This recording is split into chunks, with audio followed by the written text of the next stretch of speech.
आपको पता है, हमने आपको बताया भी था कि 23 जनवरी को डोगरा सदर सभा की नॉर्मल मीटिंग से हट के एक प्रोमिनेंट डोगरास को हमने यहाँ बुलाया था, जिसमें चीफ सेक्रेटरी रिटायर्ड थे, कमिश्नर सेक्रेटरी रिटायर्ड थे, वाइस चांसलर थे, हमारे आर्मी ऑफिसर बड़े अच्छे रैंक्स के रिटायर्ड सारे, और आर्टिस्ट और इंजीनियरिंग विंग के भी लोग बहुत सारे यहाँ आए थे।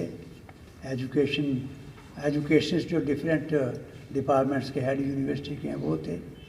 तो बहुत गंभीर सोच विचार हुआ था। आज जो हालात इस वक्त हैं, ख़ासकर हमारे हेरिटेज के और टूरिज़म के, और ख़ासकर जम्मू सूबे की जो बुरी हालत हो रही है, उसको लेकर यहाँ पर सोच विचार हुआ था, जिसमें डॉक्टर करण सिंह जी के लड़के भी थे, बाकी भी थे।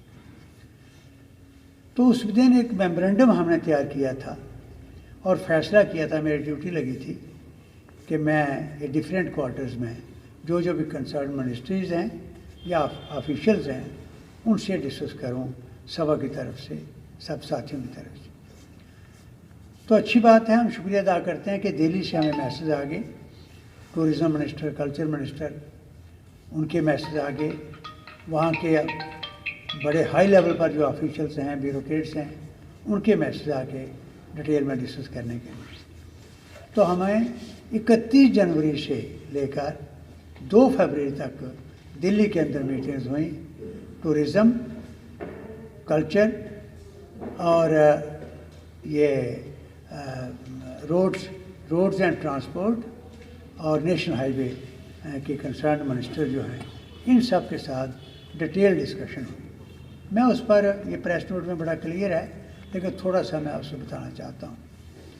एक तो सीरियस मसला उनके साथ जो कल्चर और टूरिज़म मिनिस्टर के साथ हुआ और ये ट्रांसपोर्ट मिनिस्टर के साथ, वो था कि यहाँ जम्मू सूबा के अंदर हमारा हेरिटेज किस तरीके से तबाह हो रहा है, काम या तो चल नहीं रहा या नहीं के बराबर है। उसमें आर्काइव्स हो, डोगरा आर्ट म्यूज़ियम हो, आप सब जानते हैं। इस पर बड़ी डिटेल में डिस्कशन हुई और हमने जहाँ पर जो सजेशंस आई थी, मेमोरेंडम में जिनका जिक्र था, वो उनके सामने बात रखी और कन्विंस हुए, उन्होंने माना। हम शुक्रिया अदा करते हैं कि उन्होंने ये वायदा किया कि हम इसको देखेंगे और जो भी ग्राउंड लेवल पर हो सकता है वो करेंगे।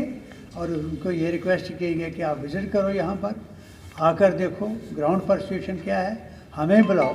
तो उन्होंने इस बात को मान लिया। जो ट्रांसपोर्ट और हाईवे मंत्री हैं, उनसे जनरल वीके सिंह, उनके साथ डिटेल में बात हुई जो आज रामबन के पहाड़ों में हो रहा है, कि ये खासकर उधमपुर से लेकर बनहाल तक जो सड़क है, यहाँ ये नेशनल हाईवे 44 बन रहा है, उसकी वजह से, उसकी गलत प्लानिंग की वजह से, जो ओरिजिनल प्लान था उसकी वायलेशन की वजह से जो तबाही वहाँ पर हो रही है, इसका जिक्र हुआ कि पूरे पहाड़ चल पड़े हैं, पूरे गांव धंस रहे हैं। आज भी मेरे फ़ोन पर फ़ोटो आए हैं कि पूरा पहाड़ एक और जा रहा है, जिसमें कई घर, मंदिर, मस्जिदें वो डूबती नज़र आ रही हैं।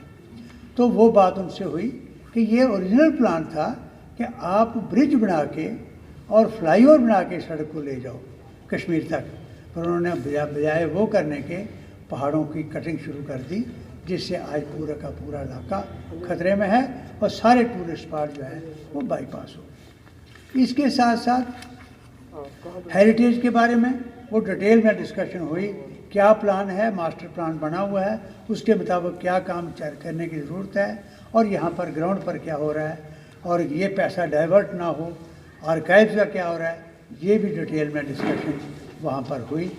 और फिर एक बात उनके साथ ये कही कि भाई यहाँ जो जम्मू कश्मीर के आज हालात हैं, उनको सामने रखते हुए हम इस रिज़ल्ट पर पहुँचे हैं, इस नतीजे पर पहुँचे हैं कि आज जिन लोगों को, आज की जनरेशन को जो वाकफियत होनी चाहिए कि जम्मू कश्मीर रियासत कैसे बनी, किन लोगों ने कुर्बानियाँ दी, कैसे बचाई, उनको हमेशा याद रखें।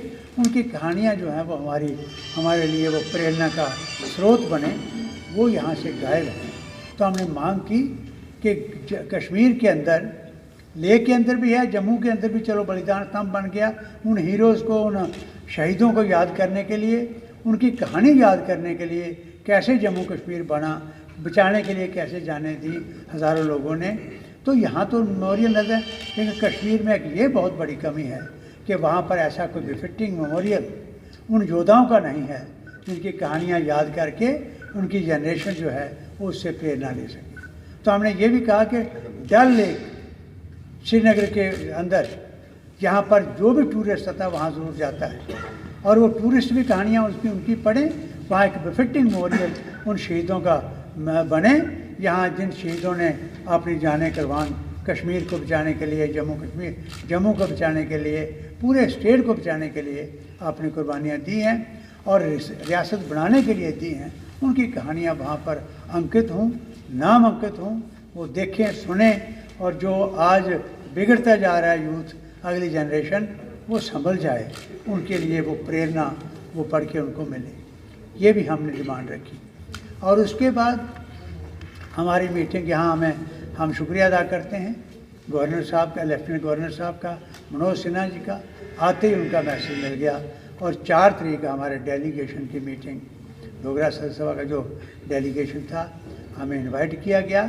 राजभवन के अंदर मीटिंग हुई और ये सारी जो बातें मैंने कही इस पर डिटेल डिस्कशन हुई, जिस बात को उन्होंने एक्सेप्ट किया, माना। और उनके साथ ये बाकी बातों के अलावा एक बात ये भी कही कि हमारा कल्चर आर्ट दर्शाने के लिए, इस डुग्गर प्रदेश का शानदार भाईचारा दिखाने के लिए किन कदरों पर यह डुग्गर प्रदेश बना है, ये डोगरास कौन है, किस किस्म की उनकी कुर्बानियाँ रही हैं, ये बताने के लिए हमने यहाँ पर एक जम्मू फेस्टिवल शुरू किया था। और वो फेस्टिवल आज ना के बराबर रह गया है। हर साल जो फेस्टिवल 15-15 दिन यहाँ चलता था, हर डिस्ट्रिक्ट हेडक्वार्टर पर वहाँ के लोकल आर्टिस्ट को बढ़ावा देने के लिए वो किया जाता था। हमारी वो रीति रिवाज, हमारे ट्रेडिशन दिखाने के लिए किया जाता था। हिंदू, मुसलमान, सिख, ईसाई का भाईचारा दिखाने के लिए किया था। वो फॉर्मेलिटी रह गई है। एक सिंगर कोई बाहर का बुला के लाखों रुपए के बिल निकलते हैं और जम्मू फेस्टिवल का नाम दे जाता है, उसको और ख़त्म कर दिया जाता है। तो ये बात हमने लेफ्टिनेंट गवर्नर साहब से भी की और उन्होंने इस बात को माना है। ये कहा है कि आप विश्वास रखो, हम ये सब चीज़ें करेंगे। इसके अलावा हमारे टूरिस्ट स्पॉट्स बाकी और जम्मू के अंदर बहुत इम्पॉर्टेंट जो बातें और करने की ज़रूरत है, उसके लिए मैं कहूँगा जो डायरेक्टर टूरिज़्म रहे हैं और ये director executive director Mubarak Mandi रहे हैं हमारे अजय खजूरिया साहब, इनसे मैं रिक्वेस्ट करूँगा कि उसके बारे में ये